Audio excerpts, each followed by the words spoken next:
This podcast is a member of the Voices of Wrestling Podcasting Network. Visit voicesofwrestling.com to hear the rest of our great podcasts, as well as show reviews, columns, opinions, and updates across the world of wrestling. It's my music. You're listening to Music of the Mat on the Voices of Wrestling Podcast Network.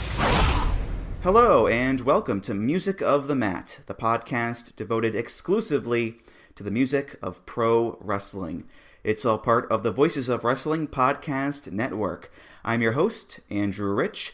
This is episode 126, and it's another Music Memories episode. And today I am joined once again by a contributor at Voices of Wrestling. It's Paul Völsch. Hello, Paul. Hello, Andrew. How are you doing? How's the new year been treating you so far? Oh, well, we're about 9 days in at this point, and thanks to a combination of Wrestle Kingdom and my work schedule, I've had very little sleep so far. So I'm a little harangued right now. But look, that's the life of a guy who watches Japanese wrestling in America. Sleep is not going to be on the menu for parts of the year. So I'm kind of used to it by now, I guess. See, on the other hand, I just get up in the morning on a weekend and I just watch Japanese wrestling while I eat breakfast. So it's slightly different. A little different there, a little bit different, yeah. But how's your year so far, Paul? It's been pretty good so far, I would suppose. Like, I was actually talking to some friends yesterday who I celebrated New Year's with, and we couldn't really, we were all kind of surprised about the fact that it's only been a week because it feels like it's already been a month. Yeah, that's been true, I think, the past couple of years now. Due to the pandemic, time just seems to mush all together there, yeah. But I am glad you're back on here, Paul, for sure, because I told this to Jeremy when he was on a few episodes ago, but since the last time you were on the show here, we did actually meet in person at Chris Hamsa's house for the All Out Barbecue, which was a lot of fun, and it was great to meet you and see your face for once, and yeah, it does feel like a million years ago at this point, just like everything else does, but it was cool to meet you there in person, definitely. Yeah, absolutely. Like, I love that trip to All Out and everything, and I will definitely do that trip again, just so in hopes I can see you and the other guys again. Maybe not this year. We'll see how that one goes, but I will definitely make that a regular trip essentially. Mm-hmm.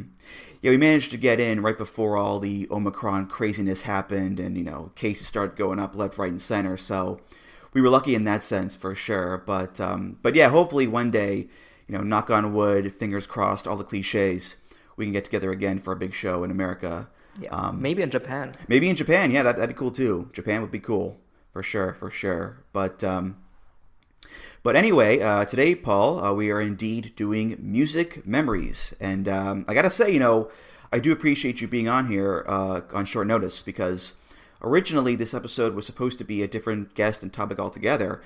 But something came up at the last minute, and we had to postpone that, and I needed to have something else to do for this episode. And luckily, Paul, I remembered a few weeks ago, you came to me and was like, whenever you do the next Music Memories episode, keep me in mind, because I already have my 3 songs planned out. And I said, sure, I've got some other topics planned before that, but whenever I do the next one, you'll be it. And that time is now, apparently. So, again, I do appreciate you being here on short notice, Paul.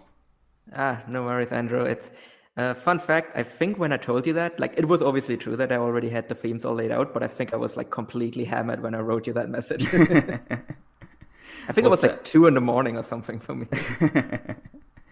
Well, thank you, drunk Paul, wherever you may be. Thank you so much for that. Yeah. But also we're doing this on Sunday, and it's the last day of the NFL season. There's 80 games on today or whatever. And Paul, I know you're very anxious to get to those games, but we're doing this an hour beforehand, and these episodes tend to go on the shorter side of things, so we should be okay in that regard, I think, Paul. Yeah, hopefully. And by the time the listeners listen to this, they will already know, but I'm very much hoping that the Bucks, the Cardinals, and the Rams all lose, and that the Cowboys hopefully I actually don't know how the tiebreakers break down, but I think that the Cowboys might still be able to improve their seeding position. But whenever anyone listens to this, they will already know. So So for those that may not know, Music Memories is when I have a guest on, and they talk about 3 memories from their wrestling fandom that are strongly linked to music in some way.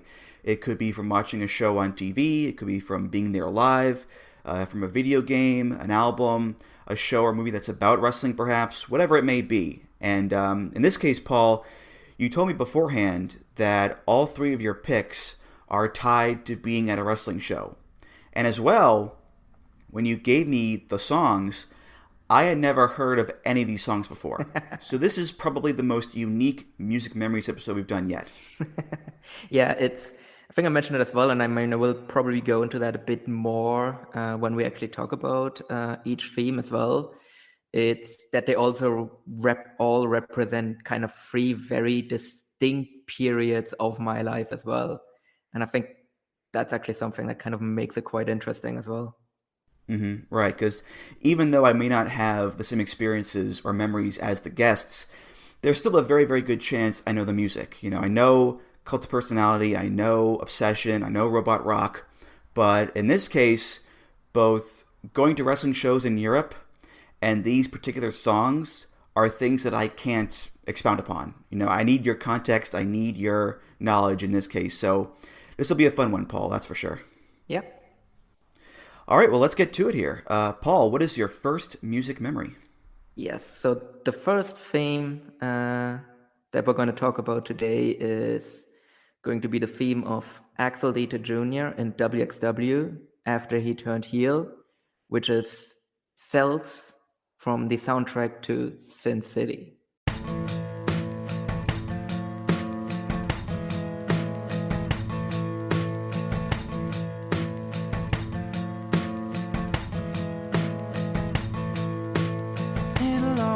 When the mortgage clears, all our fears will disappear. Now you go to bed, I'm staying here. I've got another level that I wanna clear.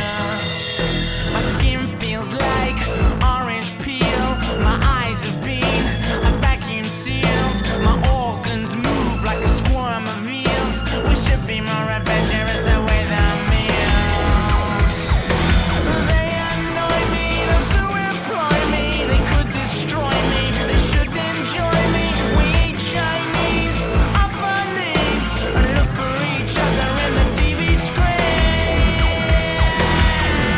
The sun goes up and the sun goes down.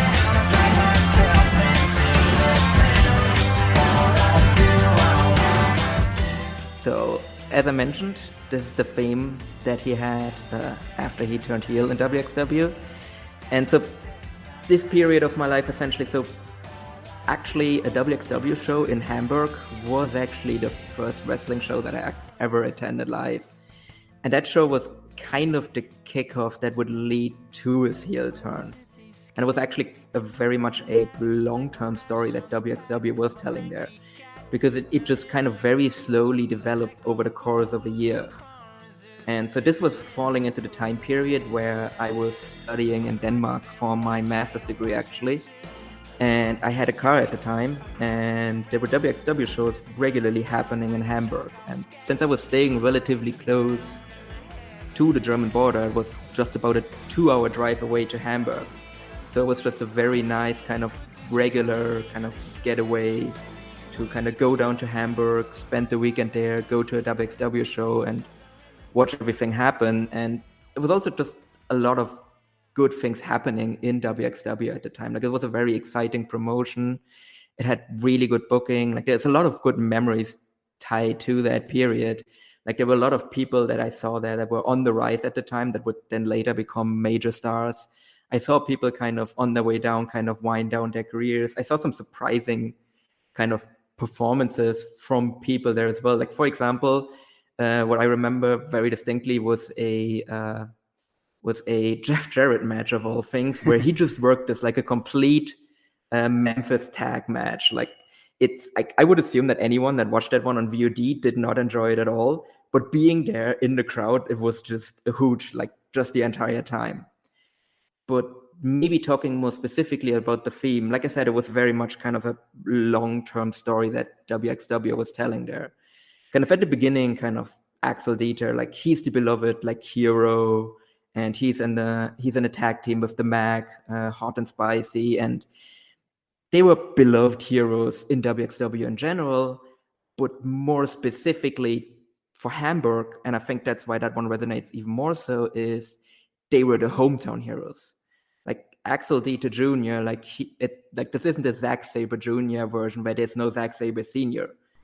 There is an actual Axel Dieter Sr. And Axel Dieter Sr., he was never really a big star, but he was like an old shooter guy. Like he was the guy that would like keep order in a locker room, and he was a legend in the area. And that's his son, who is now like taking up the mantle of his father, who also passed away at around that time again as well. So like again, like he is the son of this massive legend, and slowly but surely, like he just gets more aggressive, starts taking a couple shortcuts here and there. At the beginning it's just in like desperate situations, but then it becomes more and more blatant and becomes tempted more and more. And then Walter starts egging him on, because Walter had just turned heel recently and formed Ringkampf with Timothy Thatcher, which at the beginning Ringkampf was actually a heel faction. So slowly but surely, like Walter's tempting him a bit more, just like, come on, like these guys don't actually respect the ring. Like we just need to show them, we just need to win. You just need to get more vicious. Like Axel, you're just like great technical wrestlers.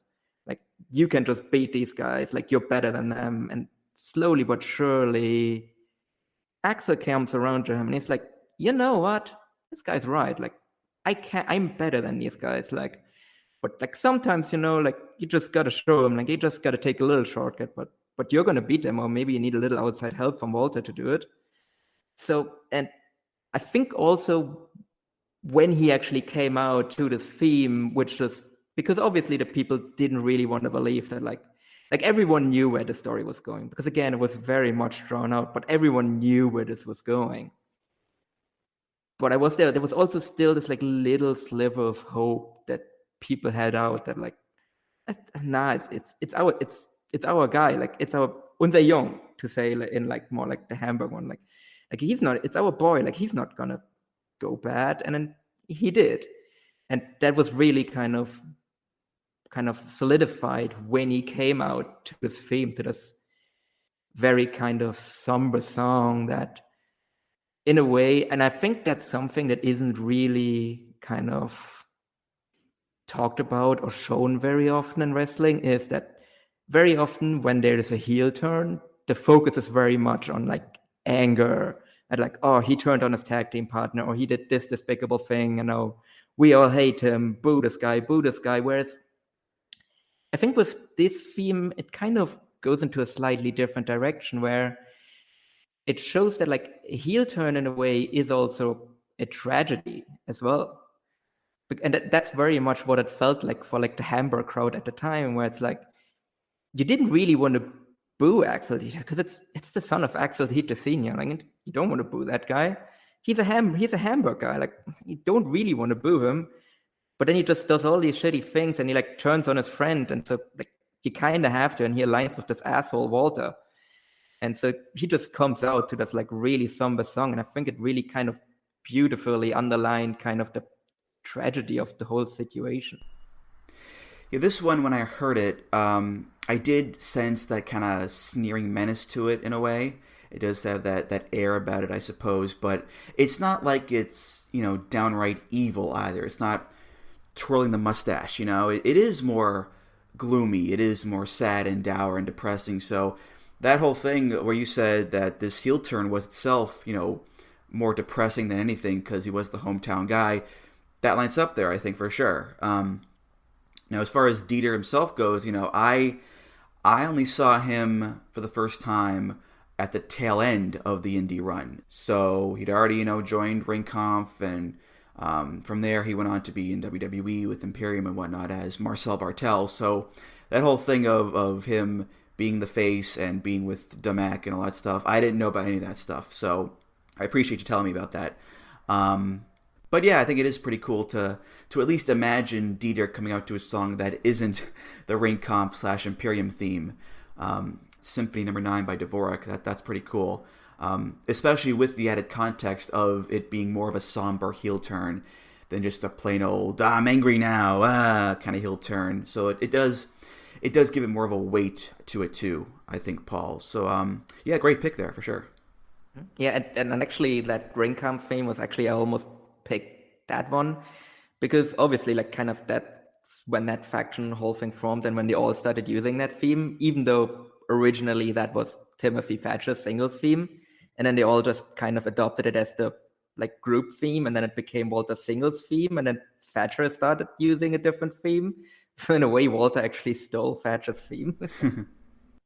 Yeah, Thatcher, he had the guitar version, right? And like Evolve and Progress or whatever. I remember that, yeah. Yeah, and he actually started using the Lonesome Boatman by Dropkick Murphys, of all things. Right. Towards the end of his indie run, yeah. Right, I remember when he got released just a few days ago, actually, people were quoting the lyrics on Twitter. So, yeah, there you go, yeah. But Dieter, you know, I've only known him as the guy in Ringkampf / Imperium, so it's hard for me to picture him as anything but that guy. And believe me, I love the team. Him and Eichner are a great duo, maybe the best in WWE, but it is hard to see him outside of that dynamic as just a singles guy, even though I know he could be, for sure. It's just that I don't see him going in that direction anytime soon, either. But it is WWE, so, you know, Who knows, Paul? Who knows? Fun fact, I have not seen a single second of Marcel Bartel. So I suppose since we're on the topic of like tragedy with that theme, that's probably the other big tragedy in wrestling besides a heel turn would be signing with WWE, because basically, as far as I'm concerned, you're retired because I'm not going to see you anymore. Yeah, I think he spent like the first year plus there, either in the PC or on house shows, and got no TV at all, or very, very little. So I see where you're coming from. Yeah, I mean, there's been so many examples over the years of guys just going to WWE, and it's like, well, don't care about them anymore. Goodbye. I think Ben Carter is a good recent example of that.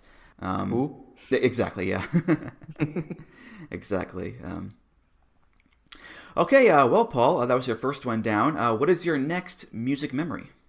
So, the second theme that I've prepared for today is Gone Guru, which was the theme of, I assume now retired Irish wrestler Callum Black.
So, Andrew, when I gave you this theme, what did you know about Callum Black, and was there anything that you found out about Callum Black after I gave you this theme?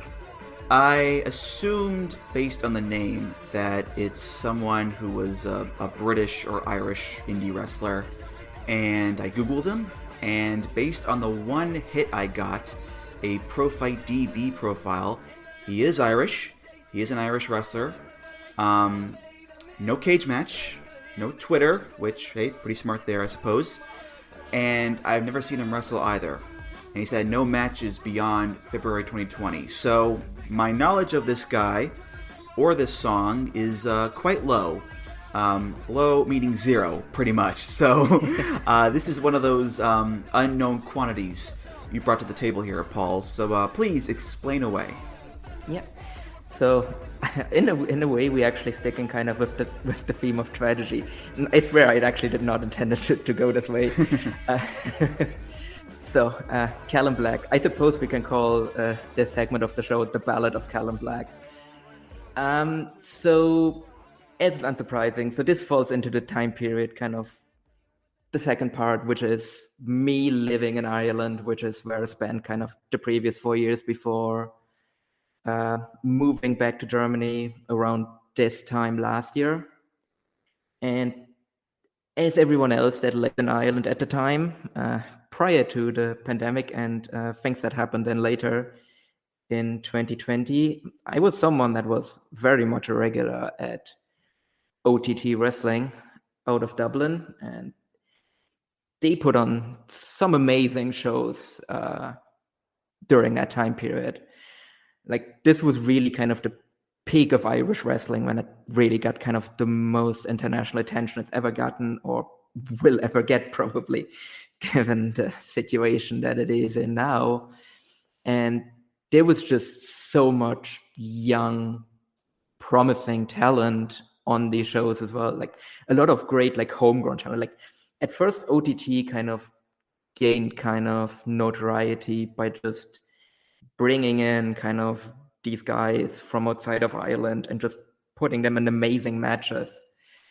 But slowly but surely, like, they actually kind of brought up kind of their own guys, and it was just a wealth of talent being built up in OTT, where, like, it was clear that, like, soon they would actually be able to, like, draw big houses just with their own talent, which is amazing for an island of just 5 million. Like, for, like, the Republic of Ireland has just 5 million people living in it. Like, that, I'm very certain that that's, like, would have been, like, the smallest kind of market in wrestling that would be able to kind of draw decent, like, I guess unless you count Puerto Rico, like, it would be kind of the smallest market that would be, like, able on its own to draw big houses with kind of homegrown talent. Like, I don't think that happens anywhere else, because every other big wrestling market comes from, like, a major country, like Japan, the US, like Mexico is also, like, a big country as well.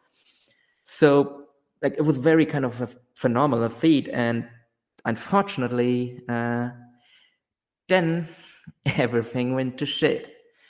So obviously, first the pandemic hits in 2020 and everything shuts down, and it kind of robs us of, like, kind of a big show that was, like, a big show was supposed to happen for OTT just as everything shut down, like, literally the week before the show, where they had kind of scheduled a big kind of national stadium show in Dublin, where on top with Jon Moxley coming in for a main event against David Starr, and that show got cancelled. And so the fans kind of raised money and helped out the promotion. And then I think everyone's kind of aware what happened next, where kind of the UK scene as well as the Irish scene just got absolutely devastated by, as it turns out, pretty much every major figure in that scene was some sort of sex pest. Whether or not they were kind of creeping on underage girls, whether or not they were kind of having allegations of kind of domestic abuse against them, or even worse, both. So just an absolute devastation for the entire scene, and also kind of exposing just very rotten power systems that kind of helped these abusers kind of avoid any kind of punishment as well. And especially in Ireland and OTT, where now the promotion is back, but, like, basically all of the buzz is gone. All of the kind of people that were, like, creating that buzz or were making kind of the big atmosphere that OTT was known for have turned their back on the promotion completely. And, like, me included, like, so much so that, like, I used to love OTT, but when it is going to die, like, I'm going to post, like, a gif of the Ghanaian coffin dances, like, when that happens, which is, like, yeah, it's just kind of a shame. And what it also led to is, like, OTT is back, and yes, some of the young talent is back, but, like, the majority is not. Like, there's just a slew of people that have just walked away from wrestling. And one of those guys is Callum Black. So Callum Black, and that's the tragedy, he was the next big thing. Like, everyone knows about, like, Scotty Davis was already, like, getting buzz outside of Ireland, but Callum Black hasn't had it yet. And Scotty Davis is one of those guys where, like, he has allegations against him, and he is not someone that is actually ever going to learn or be better just based on like who he's surrounded with. So like despite the fact that like what happened with him happened when he was very young, like he doesn't think anything wrong happened. He never apologized for it. And he's not going to learn from it. And he will just continue to be pushed anyway, regardless of like anything that happened. And it's disgusting. But Callum Black, on the other hand, he was like the guy kind of that was like just on the verge of like getting international notoriety. Because he was a guy that had just come into OTT after having spent like a couple of years in like training, essentially, in training schools around Ireland. And he was a guy, like you listen to that theme and you can kind of you can kind of see the type of wrestler that he is if you listen to the theme, because he was just a big bruiser. Like the first time I saw Callum Black, I was like, I'm on the Callum Black train. Everybody join me on the Callum Black train. This guy's going places. Because I immediately was like, in my head was like, I want this guy in Japan, because I want this guy to like mix it up in the big Japan strong division. I want to see this guy against Daisuke Sekimoto. I want to see this guy against Yuji Okabayashi, bring him into All Japan, like put him against Kento Miyahara, put him against Suwama, put him against Shuji Ishikawa, or like even more like put him in New Japan, put him against Ishii. Like that's the type of match if you wanted to see that guy, because he was like just a powerhouse. Like he would just go in there, and that guy knows how to do a squash match. But it wasn't even just squash matches. Like he was great at like long layouts as well, where he actually, in a weird way, like he had a match against Devlin, who's also a piece of shit, by the way. I always feel like I actually need to like preface that for these guys, because they are. But he had a great match with Jordan Devlin, where like he's bigger than Devlin, but despite that fact, he was the underdog in the match, and he actually did that really well. Which like it was a tremendous performance from Callum Black there, where he was actually really good at selling, which is not something that is like for some, like that is something that like someone who is that size, like they need to be careful about the way they sell, because you don't want to come off as weak, but you also obviously like still want to show that like if the other guy, which because Devlin was the ace, like he was the guy that was like dominating the match. But then Black was just also just very believable, like when he like would make his comeback and would just use his power and just like take Devlin right to the edge before like he lost the match, obviously. But like it was just very clear that like this guy has it.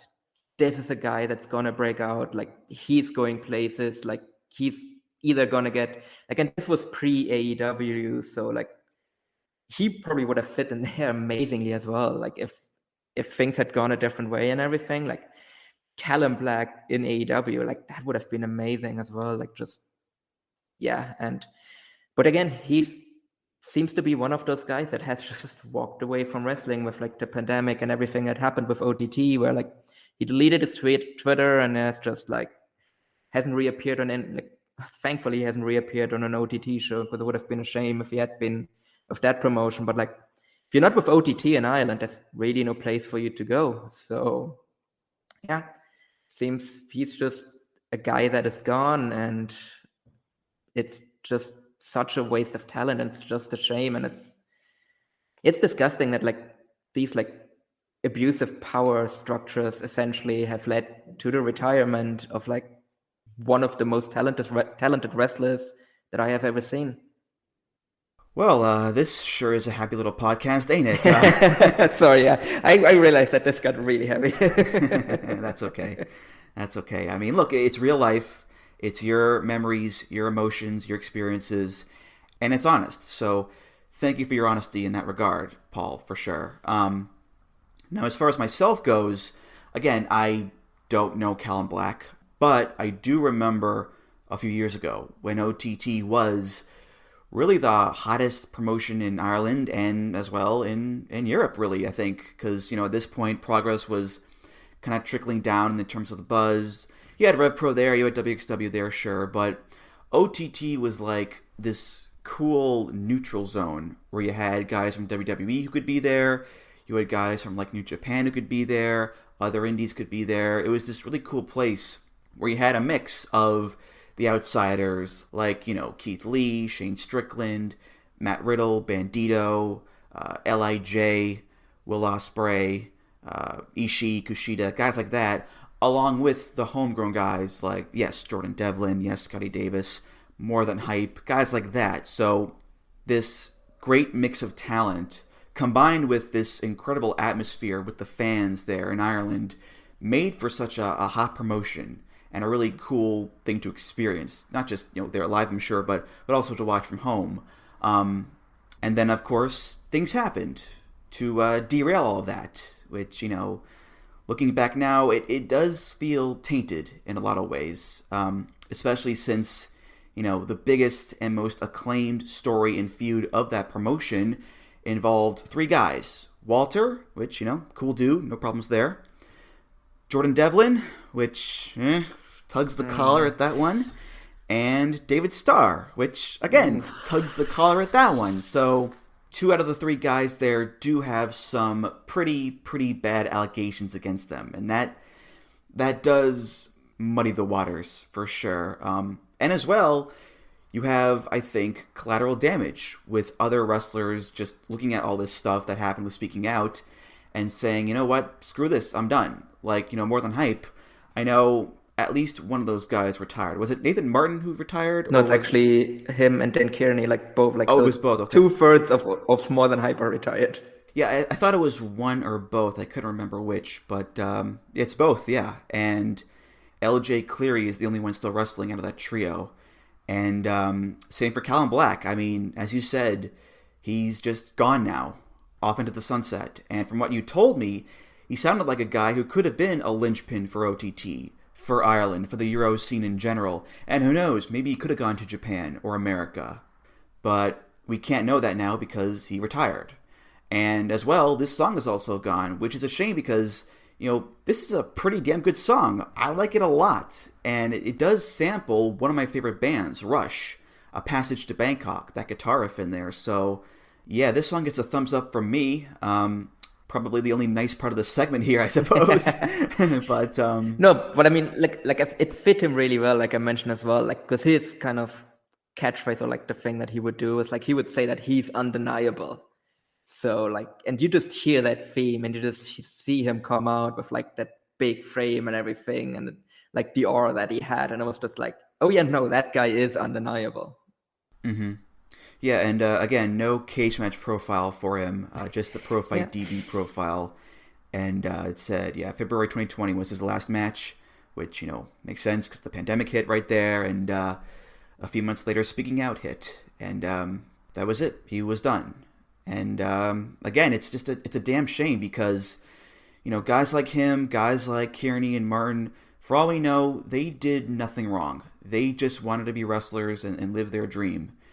And because of all these other schmucks, they decided, you know what, screw the dream, it's not worth it. And they left. So that's that, it seems. Yeah, no, it's, yeah. and I mean, that also shows how widespread this was. It's actually, when I sent you the themes, I actually held off on the second theme for a little bit because I just conferred with the other Irish guys at VOW to make sure that there wasn't anything against him that I missed. And as far as we know, there wasn't anything against him. So good on you, Callum Black. So, if you're listening, maybe you are. If you are, come back. Don't wrestle in Ireland. Find another country. But come back, please. All right. Well, moving on now to our third and hopefully nicer music memory here, Paul. What do you got for us? Yeah. So as the last theme, I got Tarkan Arslan's theme in the German Wrestling Federation out of Berlin, Germany. The clouds at night was born to fight. Mythical, so mystical, think what you like. You could be the sword, the shield, defender of the people down below.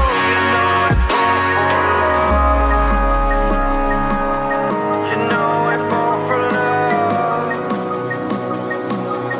You know I fall for love. You know I fall for love. Be kind to those around you.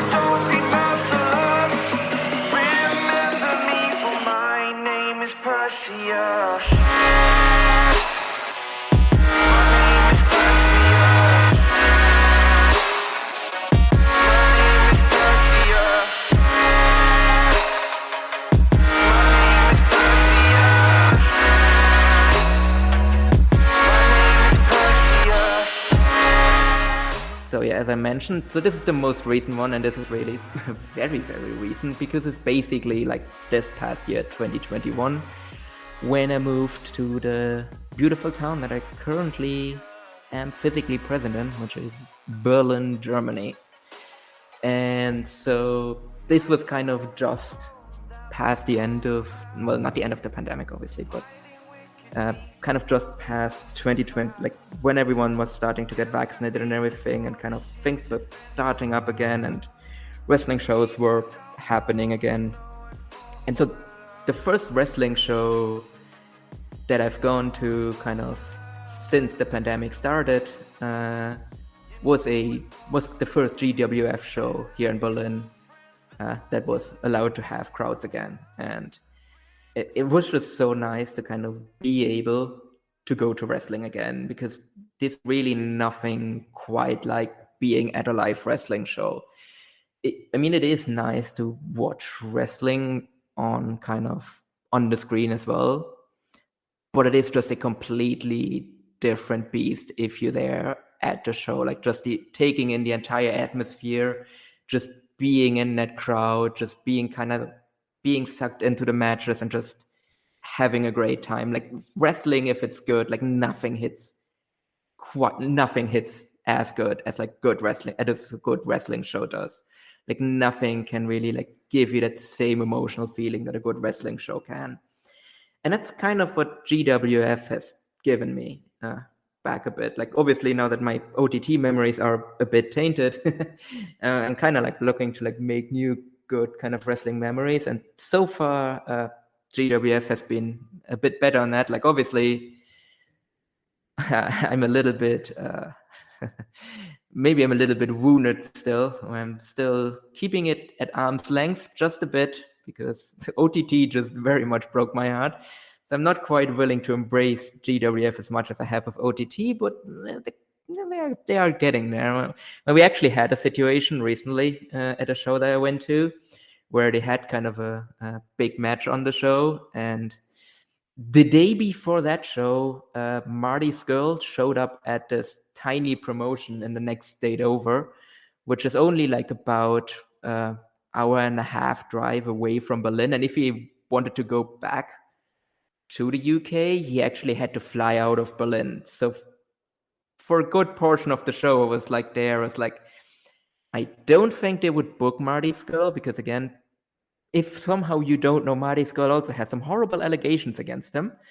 And I was like, well, I mean, he needs to fly out of Berlin. And I was like, I don't think they would book him, but what if they are? Then I just need to like leave and never come back, because fuck Marty Scurll. So every time there would be like the lights go out, I would be like, oh no, is this Marty Scurll? But yeah, maybe, but it wasn't. Marty Scurll didn't show up on the show at all. And actually, the show gave me a great main event between Bad Bones John Klinger and Axel Tischer, which I did not expect a match between those two to be that good. It was actually a really amazing match, and the show actually made my third place. It was actually my third place show on my Omakase Awards ballot. So it was that good. But just maybe talk, and why I maybe picked this theme in particular is so Tarkan Aslan was someone that I was already familiar with. Like I will fully admit that like there are plenty other wrestlers on the GWF roster that I wasn't super familiar with. Whereas Tarkan Aslan, I already knew from his run in WXW as a member of Rise, and of his tag team with Lucky Kid as well. And he did have a run there, but then he kind of left and everything. And he was generally just kind of like the tag team got pushed hard, but it was very clear that like it was built around Lucky Kid and not him. And him by himself, he was just kind of a lower mid-carder, basically at best. Whereas it's not quite the same position that he has in GWF, where he's much more of a big deal, because he basically has won every title in that promotion that there is to win. And he also feels different as well. Like, because I remember him from like WXW, and I was like, yeah, I mean, it seems like he has charisma and everything. Like, he's okay in the ring, but like, sure, whatever. But like, you just hear that theme, you see him come out and you watch his entire entrance and it just hits you differently. Like his whole charisma just like is just on another level in that promotion where, I mean, he's a Berlin guy, like through and through. And that might be why it might not have worked as much on WXW, because WXW doesn't really run Berlin because it's GWF territory. Like WXW is like a touring promotion that runs like most of Germany, whereas GWF is more of a homesteading promotion, essentially. Like they've run shows out of Berlin, but the vast majority of the shows are run in Berlin out of the same venue. And like they have their crowd and everyone's very intimately familiar with everyone. And he just kind of hits different. Like he just feels like a much bigger deal, even though he is kind of a bit further down the card now there as well now, because he is a bit older. But it's still like it's an entrance that is just kind of very impressive. Like it just has this really like great like atmospheric feel and this kind of bombastic drop as well, that he kind of has a very good like choreography as well. In a weird way, it would actually work well in WWE, I suppose. Like, not that I'm a big fan of WWE choreographed like entrances, but like I think this one would work there really well, and it works really well in GWF as well, where like it just hits you differently. Like it's very quickly like risen up like my list of like my favorite entrances, and I'm just looking forward to like seeing it more and more on like other GWF shows, where I think there's actually one tonight that starts in like 10 minutes. So if you want to watch it, you can go to the YouTube, even though, that doesn't make sense because, well, it will still be up on the YouTube, so you can just watch the replay. Yeah, Tarkan Arslan. I've heard the name, but I've never seen him wrestle before. In fact, I think I've seen more of Aslan the Lion from Chronicles of Narnia than I have of this guy. So, sorry, a bad pun there, I know. But I mean, well, you're joking, but like that's actually not far off, because like his nickname is the Lion King. Like, and wait, really? Yeah. I didn't even plan that. That's amazing. Yeah, no. Like that actually works, and like when he comes out, like they say that he's from well, essentially, like it's like a phrase in German, Großstadtdschungel, like the city, like the big jungle city, essentially, or like that the big city is like a jungle, and so he, as the lion, is like the ruler of the like city jungle. Yeah, I did not plan that at all, I assure you of that. But I have seen a photo of the guy, and for a guy named Tarkan Arslan, he looks the part, with the fur and all that stuff. He does look like an old, Germanic warrior from eons ago, so that works out well for him. And the song, Perseus, Perseus is a Greek hero who slayed Medusa, so that lines up with the whole warrior thing too there nicely. Now, GWF, again, I have not seen any of GWF really. I've been more of a WXW guy over the years. But regardless, what you talked about with going to a live show and being part of the live experience there, Paul, that's universal. Like, I remember last year going to All Out and just being in that crowd again after so long away from wrestling shows. It was so cathartic, and it was so wonderful being amongst the crowd, hearing the roar, hearing the pops, the screams, all that stuff. And, from the opening match, which was just this regular multi-man tag of Best Friends and Jurassic Express versus the Hardy Family Office, even that match felt special because the crowd was just so alive for it. So, yeah, I think if we've learned anything these past couple of years, it's that we may take these shows for granted because they can just go away like that. And sometimes these promotions just won't come back either. So, if you have the chance to go to a local show, to a local promotion safely, do so. Support the promotion, support the wrestlers, help them make some money. Yes, they may eventually turn out to be scumbags, perhaps. That's always a risk these days. But, look, thinking positively, thinking nicely, go to a show, support the promotion, and just, have fun. Because live shows are typically a lot of fun there, Paul. Yeah, no, exactly. So, yeah, I can only agree with you there, Andrew. Like, if you can support your local promotion, and obviously, like, the situation is still kind of volatile at the moment, so only go if you kind of feel like you're going to be safe and everything. Like your health takes priority, but otherwise, like do support like your local promotion in a way that you can, because they need the help. And I think having kind of a big, healthy wrestling scene with lots of places for people to work and get better, like it actually only lifts up the entire wrestling scene. Like no matter how small a promotion is, like I think it still helps the overall wrestling scene in general. Unless it's OTT, in which case OTT should just like, don't go to OTT, don't support them, let the promotion die. Thank you. A very pointed closing statement there on your part there, for sure. But yeah, so all right, well, that's going to do it for this episode of Music of the Mat. Thank you so much for listening, and Paul, thank you so much for being here on a somewhat depressing show at times, I think, but I appreciate your passion, I appreciate your honesty and your experiences and all that, and I do appreciate, again, you being here on short notice. But hey, look, we got the job done, and right before kickoff too, so it all worked out there in the end, Paul. See, that is German efficiency, like you finish it right on time. Any plugs you want to give? Go right ahead. Yeah, so you can find my work on Voices of Wrestling, where I've just done a slew of kind of reviews recently, like a couple of Noah shows, as well as both the two New Japan only Wrestle Kingdoms. I suppose the kind of Wrestle Kingdom Night 2 broke me a little bit, because I will fully admit that wasn't my best review, because I liked the main event and I just literally hated everything else on the show. So I probably could have put a little bit more effort into reviewing everything except for the main event. But I'm probably not going to review any New Japan for a little while until crowds can make noise again, because I just can't stand that promotion the way it is at the moment. We'll review like a lot more like Noah though, so you can look forward to that, and also going to do obviously All Japan with Gerard as well.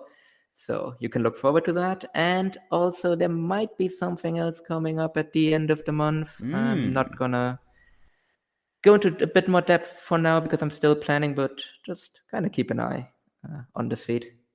What a tease. And Music of the Mat is, of course, part of the Voices of Wrestling podcast network. You can find all the great podcasts on there at voicesofwrestling.com. Follow the show on Twitter at Music of the Mat. Follow me on Twitter at Andrew T. Rich. If you want to discuss this episode or other topics, you can do so at the VOW Discord. That's voicesofwrestling.com/Discord. If you want to donate to the show, you can do that. Just go to voicesofwrestling.com/donate and click the big donate button beneath the name Music of the Mat. If you donate, hey, thanks so much. You're awesome. And of course, rate, review, subscribe to the show on Apple Podcasts, Google Podcasts, Spotify, and many other places. Paul, thank you again, and I'll see you around. Bye-bye. All right, for Paul Völsch, I'm Andrew Rich, and I'll see you next time on Music of the Mat. Take care, guys. Music of the Mat is intended for entertainment and information purposes only. The songs used throughout this show are property of their respective copyright holders.